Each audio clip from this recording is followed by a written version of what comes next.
President of the United States, I was present at the first Pan-American Congress in Washington, D.C. That with God's help, our two countries shall continue to live side by side in peace and prosperity. Benjamin Harrison.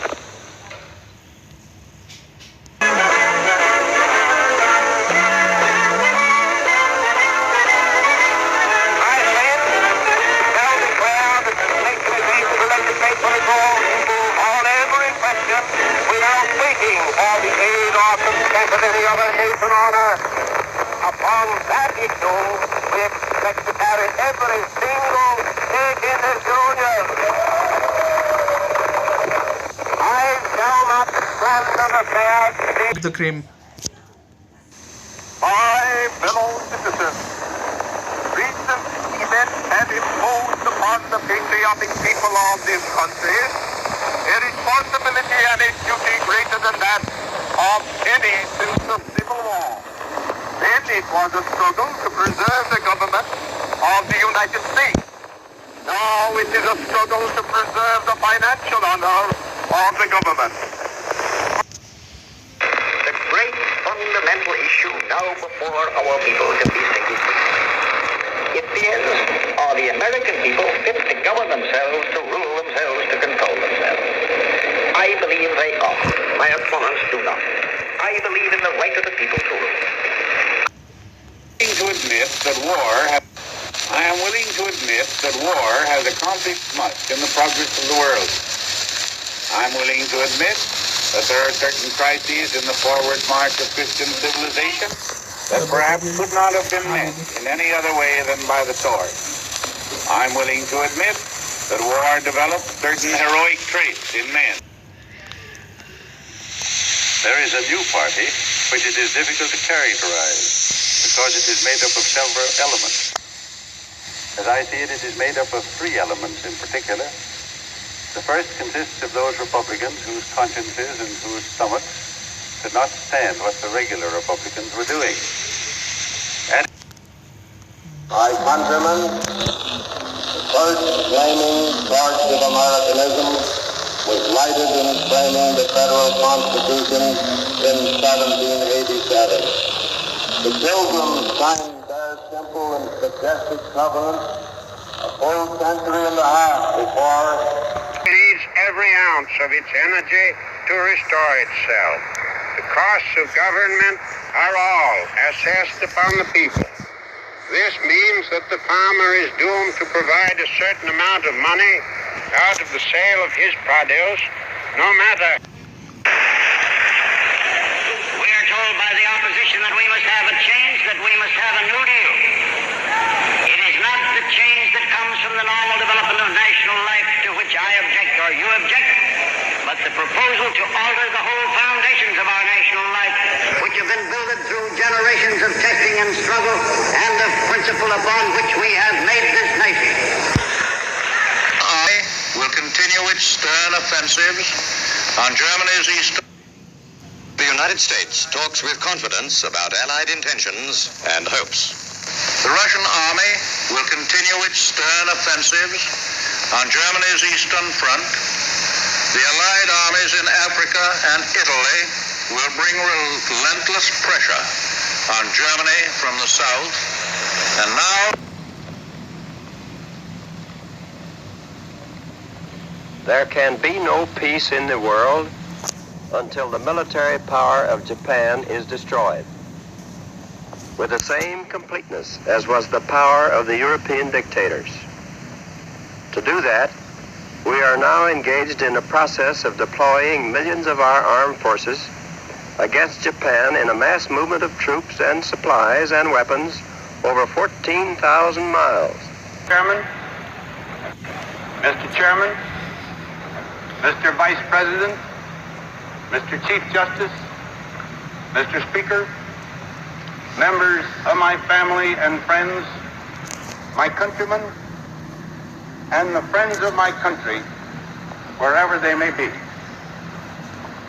We meet again as upon a like moment 4 years ago, and again you have witnessed. President Kitson, Mr. Vice President, Governor, Congressman Thomas, Senator Wiley and Congressman Miller, Mr. Webb, Mr. Bell, scientists, distinguished guests, ladies and gentlemen.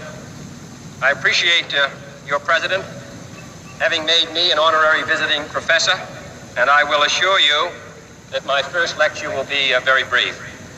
I am delighted to be here, and Good evening, my fellow Americans. Tonight I want to speak to you of peace in Vietnam and Southeast Asia. No other question so preoccupies our people. No other dream so absorbs the 250 million human beings who live in that part. And I want to say this to the television audience. I made my mistakes, but in all of my years of public life, I have never profited from public service. I've earned every cent. And in all of my years of public life, I have never obstructed justice. And I think, too, that I could say that in my years of public life, that I welcome this kind of examination, because people have got to know whether or not their president's a crook. Well, I'm not a crook. Mr. Chief Justice, my dear friends, my fellow Americans, the oath that I have taken is the same oath that was taken by George Washington and by every president under the Constitution. But I assume for our nation, for myself, and for our nation, I want to thank my predecessor for all he has done to heal our land.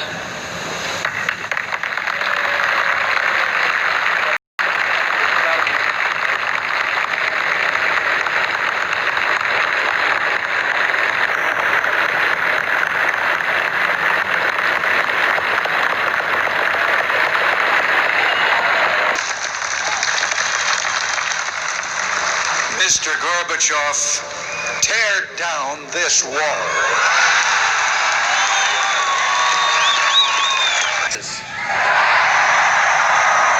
My opponent now says he'll raise them as a last resort or a third resort. But when a politician talks like that, you know that's one resort he'll be checking into. And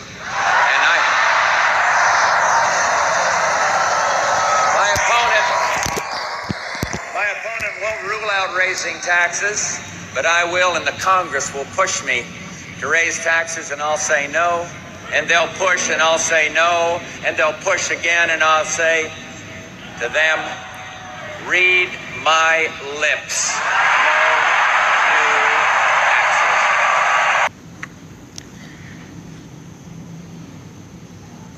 My fellow citizens, tonight is my last opportunity to speak to you from the Oval Office as your president.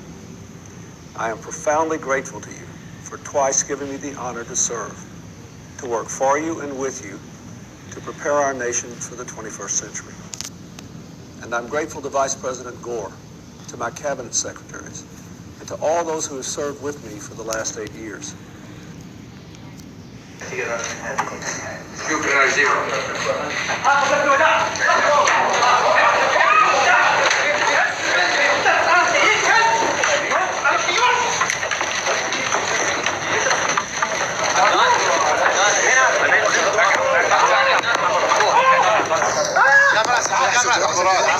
Yeah. So what if the guy threw a shoe at me?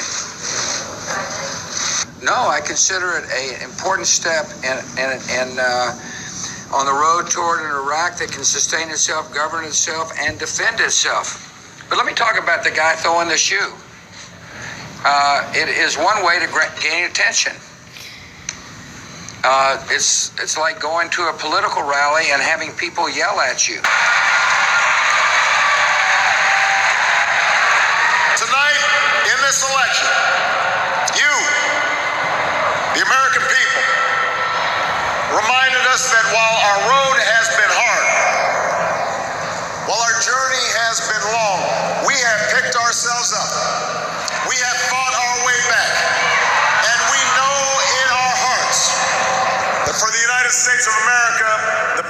yet to come.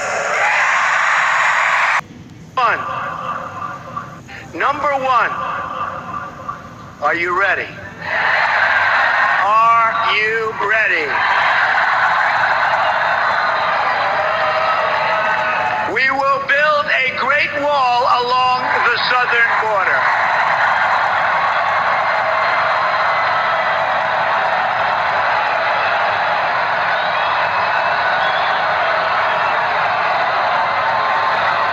Took place here on this ground in Gettysburg. 3 days of violence, 3 days of carnage, 50,000 casualties, wounded, captured, missing, or dead over 3 days of fighting. When the sun rose on that Independence Day, Lee would retreat. The war would go on for nearly 2 more years, but the back of the Confederacy had been broken.